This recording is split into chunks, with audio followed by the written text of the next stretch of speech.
Well, hello there, YouTube. I want to play a game. In this game, you're going to be watching this review, and it fails to comply will result in your ribcage being shattered every time you breathe in and out. I know this is copying off Source 6, but I don't give a shit, because this is the introduction for this review. Game on. I know, that was a crap Jigsaw impression. You know, Tobin Bell is truly the master at this voice. But let's get into Saw 6. Now, I just recently became a fan of the Saw franchise. I have got the first and third films on DVD. I aim to get the second one at least. But before I get into the review of Saw 6, let's tell you my opinion on the Saw films. 1 through 5, sorry. Okay, first one. 4 out of 5 stars, a great horror film, really intense psychological thriller, as well as a horror itself. It was very gory, it was fun, pleasurable, and I left it thinking, that was just a really great horror film. Second one, which is my personal favourite of the series, was fantastic. I loved it. I did think that the second one really upped the ante. It improved on the first one on every level. More gore, more traps, more fun, more story, more likeable characters, and so on, etc. Third, equally maybe just slightly behind the second, but still I love the third. Third, fantastic. It was a great conclusion to where I think the series should have ended. But brilliant film. Pretty much nearly topped the first and second ones. The reason I like the second one better is because I liked Eric Matthews as a character. I think he was my favourite character of the Saw films. But that's nitpicking. So you know that's the nature of the third one. Fourth, bag of mixed goods. It was alright, but it was definitely nothing special, and I really feel that it should have stopped at Saw 3 really. Saw 5.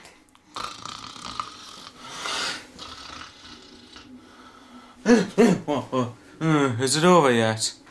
You know, nothing happened in it, hated it, nothing happened. It was just basically one guy trying to pursue the other, gets killed, carries on to Saw 6, the end.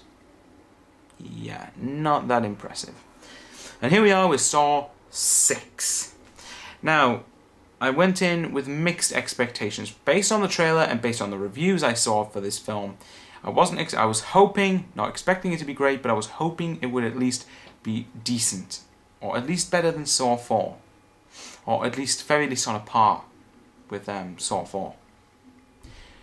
So I came out of the film, and I thought, that is a return for the Saw franchise. So let's get now blabbed on too much about the franchise itself, so let's get into the review for the 6th movie in the Saw series. Okay, Saw 6. Now the plot of Saw 6, it carries on pretty much from where Saw 5 left off. Detective Mark Hoffman is, of course, carrying on Jigsaw's legacy after the 3rd movie, and he's been undefeated. He's gone through a series of tests, he's still successful. So what happens though is that he's now in this one getting closer to being found out. So he has to try and get the game set up, a game to make sure that he doesn't get caught out. But also there's a lot more secrets revealed in this one, how Jigsaw's mind works, how his legacy is going to be finally understood according to the trailers. And of course due to the main plot of the film.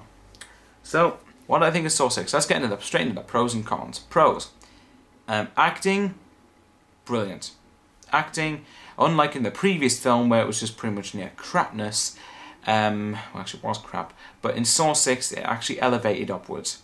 You know, the acting was believable, the characters were believable, and some I felt more for, some I didn't. For example, William Easton, the main victim of the film, I felt much more for him than I did in any of the victims in the previous film, whom in my opinion were just annoying as shit.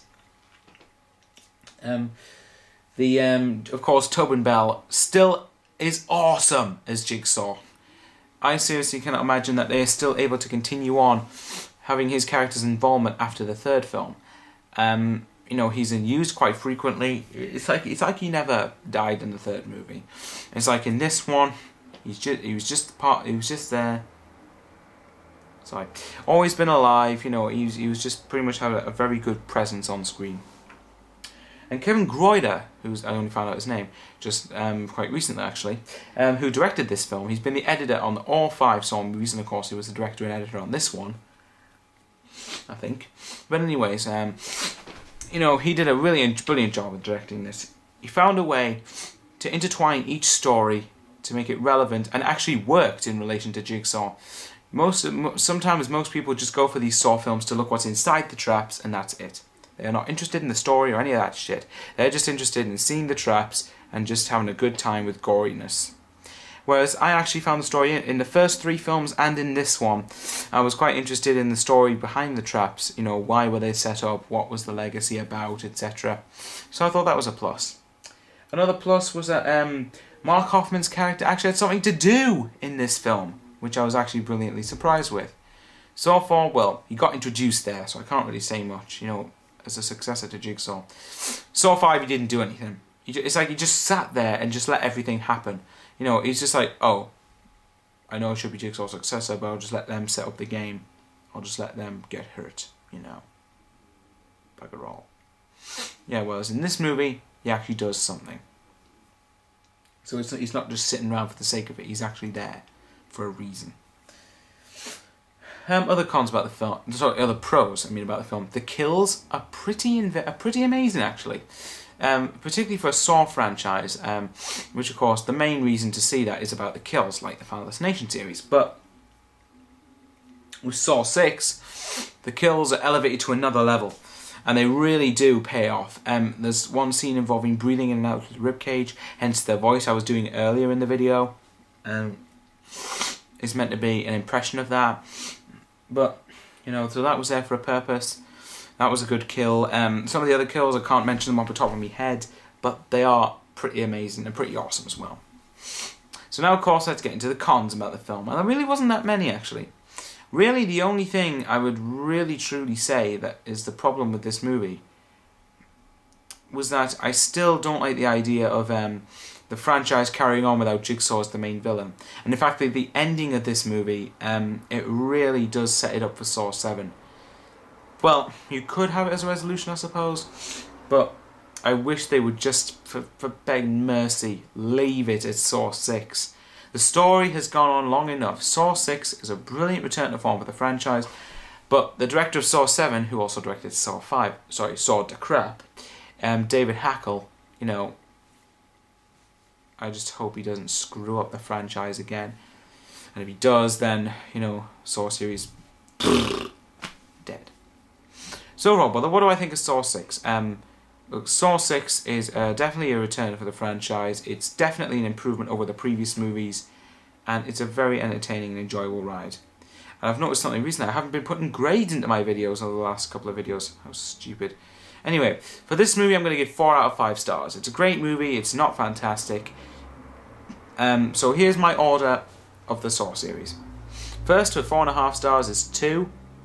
Second, also 4.5 stars is 3. Third, I have to say this movie. Third one, Saw 6 with 4 stars. Fourth one, the first movie with 4 stars. Fifth one, 2.5 stars, Saw 4.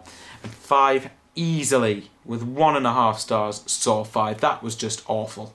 Whereas this movie is a brilliant return for the franchise, and part of me can't wait for Saw 7 to see how they're going to try and get the story, but because the director of Saw 5 is directing Saw 7, David Hackle, and also the fact it's going to be in 3D, we'll have to find out for certain. But I just hope that the 3D film is not going to become a gimmick like it has been for other movies, you know, like Up or The Final Destination. But we'll find out in October 2010. So until next time, YouTube, Michael Bowers, signing out. You will play this game or die. Your choice.